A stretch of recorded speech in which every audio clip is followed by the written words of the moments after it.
Pilipinas, una sa ating mga balita, nakitaan ng pagsipa ang kaso ng mga aksidente sa kalsada mula pa noong ika-Desyembre o December 22. Ayon sa Department of Health o DOH, mayorya sa mga kasong ito ay kinasangkutan ng mga motorista na walang suot o hindi gumagamit ng safety gears. Ang buong detalye alamin sa report ni Rovic Manuel. Mas tumaas at umabot na sa higit 200 ang kaso ng road traffic incidents ngayong bago at matapos lang ang Kapaskuhan. Sa pinakahuling ulat na inilabas ng Department of Health o DOH, nasa 284 na ang kabuang bilang ng mga nasangkot sa aksidente sa kalsada simula December 22 hanggang kaninang umaga. Sa bilang na ito, lumalabas na mayorya sa mga naaksidente o 249 na kaso rito ang hindi gumagamit o walang suot na safety accessories.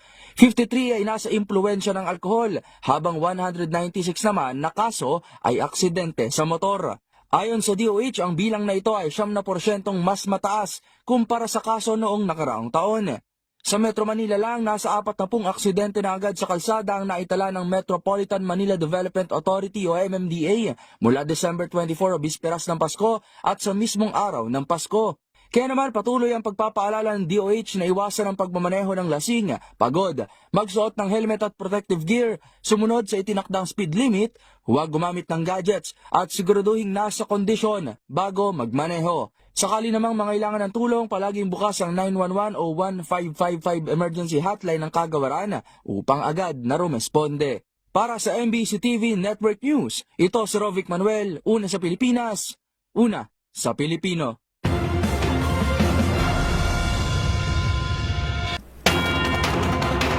Apat na tulog bago ang bisperas ng 2025, bantay sarado na ng Valenzuela City Police ang lahat ng border sa pagitan ng lungsod at ng Bulacan.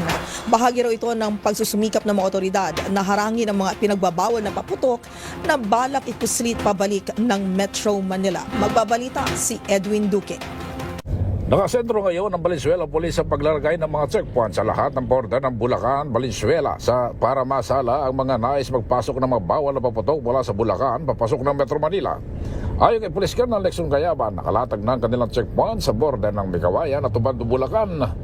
Ayon dito, sa Valenzuela ang unang dadaanan ng mga galing na Bulacan, kaya sa kanila nakatok ang responsibilidad para sa pagsala ng mga ninalang may mga dalang pinagbabawal na paputok na binili partikular na mula sa mga patagong bentahan ng malalakas na paputok na gagamitin sa pagsasalubong ng bagong taon.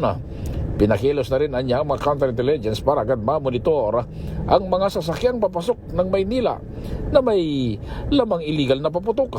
Nakatutok din naman ang Caloocan Police sa mga papasok naman ng Balintawak sa Kamatsili, Bagong Silang, border ng Micawayan na maliban na lang kung dadaan sila ng North Luzon Expressway via Mindanao Avenue sa Quezon City.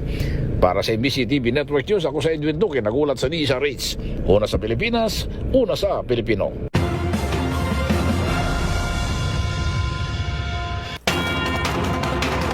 Samantala, puspusa na rin ang kampanya ng Bureau of Fire Protection sa iba't ibang sulok ng Maynila laban sa pagpapaputok at iba pang fire hazard sa pagsalubong sa 2025. Ang mga detalye sa ulat ni Boy Gonzales.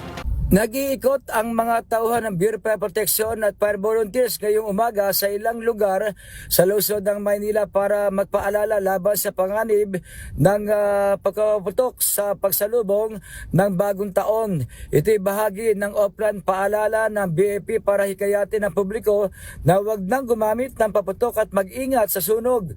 Partikular na inikot ng mga bumbero ang kanilang mga nasasakupan ng Paco Fire Station sa Maynila. Ayon kay Fire Senior Inspector Sedpri de Guzman, bahagi ito ng patuloy na paghikayat ng gobyerno sa publiko na huwag nang magpaputok o kaya ay iwasan ang mga illegal na uri na paputok upang makaiwas sa disgrasya. Bukod pa ito sa iba pang paalala para iwas sa panganib ng sunog dulot ng napabayaang niluluto, mga nakasaksak na gamit na appliances, gadget at iba pa. Para sa MBC TV Network News, ito si Boy Gonzales, una sa Pilipinas, una sa Pilipino.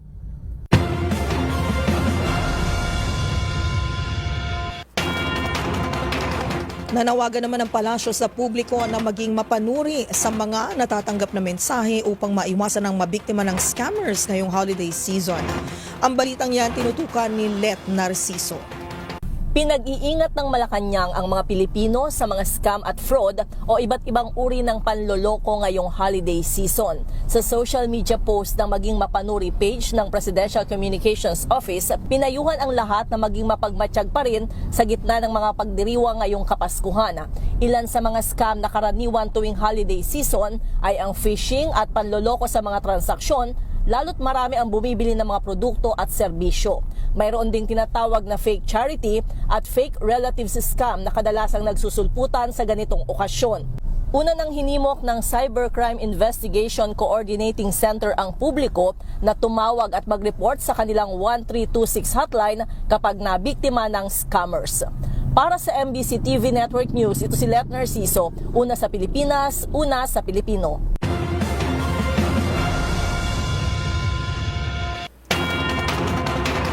Magandang balita para sa mga consumers. Walang inaasahang paggalaw sa presyo ng mga pinipilahang lechon sa La Loma sa Quezon City hanggang sa pagsalubong ng bagong taon. Kasunod ito ng nakitang paglakas ng bentahan ng lechon na pagpasok pa lang ng Disyembre. Magbabalita si Val Gonzalez. 1,200 pesos hanggang 1,500 pesos na ang presyo ng kada kilo ng lechon na baboy sa La Loma, Quezon City. Kung bibili ng buo ngayon ay nasa 9,000 pesos na ang pinakamababa hanggang sa pinakamahal na 28,000 to 30,000 pesos plus ang presyo, depende sa laki ng baboy. Pero huwag mag-alala ang mga mamimili dahil sabi ng may-ari ng Lola Litas Lechon na nasa La Loma, Quezon City, hindi na magtataas pa ang presyo hanggang sa pagsalubong ng bagong taon. Mula pa pagpasok ng buwan ng Disyembre ay malakas na ang bentahan ng lechon sa itinuturing na lechon capital of the Philippines na nasa Quezon City. Sabi ni Mang Eddie Francisco, ang tindero ng Lola Litas Lechon, nasa minimum na 30 piraso ang nabebenta nilang lechon baboy araw-araw. Ayon sa pamunuan ng La Loma Lechoneros Association, unti-unti nang nakababawi ang industriya ng lechon sa ngayon. Pinakamatindi daw sa lahat ang nangyari noong 2019 nang bumagsak ang kanilang negosyo dahil sa pagtama noon ng African Swine Fever sa Quezon City at iba pang lugar sa bansa. May paalala lamang ang asosasyon ng mga maglilechon sa publiko na huwag bumili ng lechon sa online dahil bukod sa hindi nakasisiguro sa kalidad at kalinisan ng lechong baboy ay baka mabiktima pa sila ng mga nagkalat na mga scammer. Para sa MBC TV Network News, ako si Val Gonzalez, una sa Pilipinas, una sa Pilipino.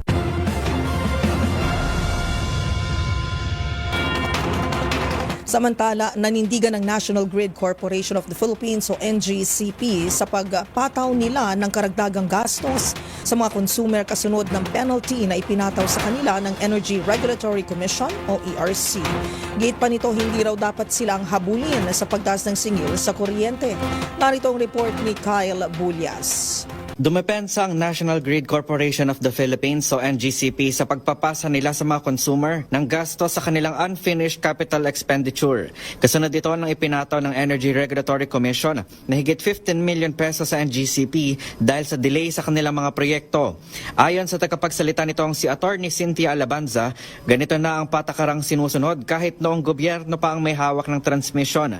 Paliwanag nito, mas magiging mataas kasi ang singil sa kuryente kung aantayin mo ng matapos ang kanilang mga proyekto. Sa consumer, ang kagandahan ho niyan, utay-utay ho yung bayad natin sa malalaking proyekto na daang bilyon na ang inaabot ng ginagastos ng NGCP.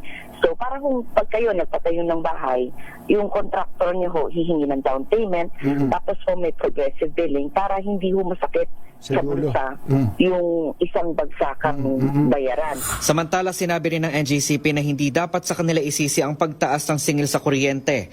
Paliwanag ni Alabanza, sa bawat 100 pisong binabayaran ng isang consumer sa kuryente, nasa 3 piso lamang ang napupunta sa NGCP. Kalahati naman ng singil sa kuryente ay napupunta sa mga generation companies, habang 23% naman ang napupunta sa mga distributor tulad ng Meralco. Samantala, ang nalalabi namang porsyento ay napupunta sa ancillary services at universal charges, kabilang na ang utang ng pamahalaan. Among others, yan ho yung ambag natin sa natang ng gobyerno nung panahon ho ng Napocor. Kasama din po dyan sa others na yan na 18%. Yung ambag ho natin sa gastusin ng mga SPAG or ng Napocor. Buhay pa ho kasi ang Napocor. At may subsidy ho tayo sa operations niya. So yun, nandiyan na rin ho yung marami pa hong maliliit na charges na hindi po napupunta sa distribution, hindi din sa generation or sa transmission. Matatanda ang iniimbestigahan ngayon sa Kamara ang prangkisa ng NJCP dahil sa umano'y paglabag sa ilang probisyon at palpak na pagpapatakbo nito. Para sa MBC TV Network News, ito si Kyle Bulyas ng DZRH, una sa Pilipinas, una sa Pilipino.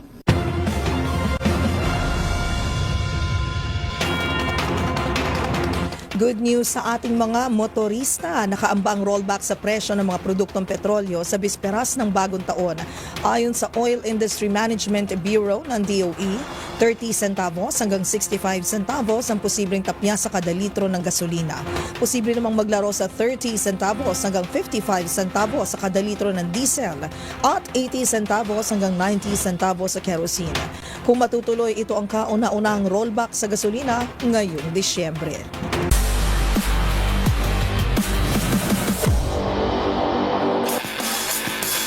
Sa mundo ng tennis, 4 na medalya ang nasungkit ng Philippine team sa ginanap na 2024 US Table Tennis Open sa Las Vegas sa Nevada, USA. Kabilang sa nakuha ng nationals ang 2 ginto. Ang mga detalye tinutukan ni Millie Borja. Nakasungkit ang Philippine Table Tennis team ng 4 na medalya sa katatapos lang na 2024 US Table Tennis Open na ginanap sa Las Vegas, Nevada. Pinangunahan ng top smasher sa bansa na si Kate Rain Cruz ang nationals matapos makapodium finish sa iba't ibang events. Naiuwi ni Cruz ang ginto sa under-19 girls doubles kasama ang pambato ng USA na si Irene Yo. Habang silver naman ang nakuha nito sa mix U4 700 doubles at bronze naman sa mix under-19 doubles kasama ang pambato pa rin mula USA na si Bosman Bota. Samantala, maliban sa 16-year-old tennis star, champion naman ang National Sports Academy standouts na sina Kevin Kit Cruz at Liam Zion Caballo sa boys under-13 doubles. Para sa MBC TV Network News, ito si Millie Borja, una sa Pilipinas, una sa Pilipino.